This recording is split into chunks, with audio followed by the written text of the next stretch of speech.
క్రీస్తు యేసునందు దేవుని పిల్లలైన మీకందరికీ కృపయు సమాధానులు మెండుగా కలుగునుగాక.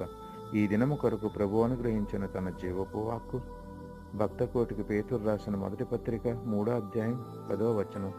జీవంను ప్రేమించి మంచి దినములు చూడగోరువాడు చెడ్డదాన్ని పలుకకుండా తన నాలుకను, కపటపు మాటలు చెప్పకుండా తన పెదవులను కాచుకొనవలెను.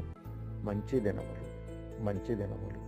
మనము జీవించాలని దేవుడు చెప్పిన రీతిలో జీవించకపోతే మనకు మంచి రోజులు బదులుగా చెడు రోజులు దాపురించేలా ఆయన చేయగలడు. మన ప్రార్థనలకు జవాబు ఇవ్వకుండా చెవులు మూసుకుంటాడు.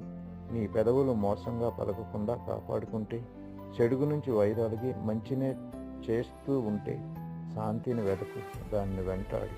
యెహోవా దృష్టి న్యాయవంతుల మీద, ఆయన చెవులు వారి మొరల మీద ఉన్నది. అట్టి కృప దేవుడు మనందరికీ అనుగ్రహించి మంచి దినాలను జీవింపచేయునుగాక.